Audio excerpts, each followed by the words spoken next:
সারা দেশে ৬৩টি আসনে বিএনপি প্রাথমিক মনোনয়ন ঘোষণা করেনি। এর মধ্যে ২টি আসন পটুয়াখালীতে। উপকূলীয় এ জেলা জুড়ে রয়েছে কেন্দ্রীয় রাজনীতির হিসাব নিকাশ। একটি আসন থেকে নির্বাচন করতে চান গণ অধিকার পরিষদের সভাপতি নুরুল হক নূর। নুরুল হক নূরের বাড়ি গলাচিপায়। এ কারণে তিনি নির্বাচন করতে চান ১০ মিনা গলাচিপা নিয়ে গঠিত পটুয়াখালীর ৩ আসনে। বিএনপি গণ অধিকারের নির্বাচনী সমঝোতা হলে আসনটি তাকে ছেড়ে দেওয়ার আলোচনা রয়েছে, তবে এটি মানতে নারাজ স্থানীয় বিএনপি নেতারা।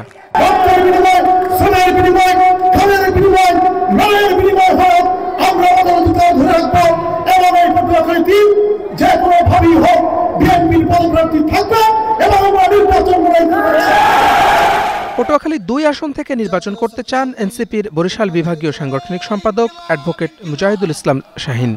একদিকে কেন্দ্রে এনসিপির সাথে সমঝোতার গুঞ্জন, অন্যদিকে আসনটি ফাঁকা থাকায় দুয়ে দুয়ে ৪ মেলাচ্ছেন অনেকে। মাঠেও সরব এনসিপির এই নেতা। আপনারা আপনাদের এমপিকে কি কয়দিন পেয়েছেন? দেখেছেন এমপিকে? আপনার দেখেন নাই। দেখেন বাহুবলের যে উন্নয়ন আমরা এখনো দেখেন এই ভাঙা রাস্তা। একবার রাস্তা বানাইলে ১ বছর ২ বছর যায় না। আমরা চিন্তা করছি যে বাংলাদেশের নতুন কিছু করার জন্য আমাদেরকে এগিয়ে আসতে হবে। এই আসনে নির্বাচন করছেন জামায়াত নেতা ডক্টর শফিকুল ইসলাম মাসুদ। ঢাকা মহানগর জামায়াতের সেক্রেটারি মাসুদ দীর্ঘদিন ধরেই চালিয়ে যাচ্ছেন প্রচারণা। আসন ছাপিয়ে পুরো জেলাতেই আলোচনা রয়েছে তাকে নিয়ে।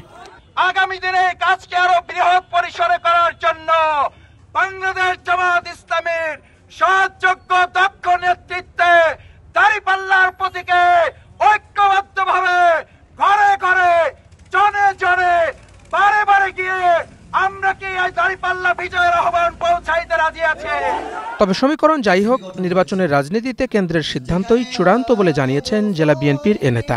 আমাদের নেতাকর্মীরা তারাও প্রতিটি দ্বারে দ্বারে যাচ্ছে, তাদের ভাবে তারা নির্বাচনের জন্য ভোট চাচ্ছে ধানের শীষে। তা আমরা আশাবাদী পটুয়াখালী ১ এবং ৪-এর মতো ২-৩-ও যদি আমাদের ধানের শীষে প্রার্থী দেয়, তা আমরা ইনশাল্লাহ ৪টা আসনই মহান জাতীয় সংসদ ধানের শীষকে বিজয়ী করে আমরা পাঠাবো ইনশাআল্লাহ। পটুয়াখালী ১ আসনে বিএনপির মনোনয়ন পেয়েছেন সাবেক স্বরাষ্ট্রমন্ত্রী আলতাফ হোসেন চৌধুরী, আর পটুয়াখালী ৪-এ কেন্দ্রীয় প্রশিক্ষণ সম্পাদক এবিএম মোশারেফ হোসেন। সবগুলো আসনেই প্রার্থী রয়েছে জামায়াত ইসলামীর। Desk report, star news.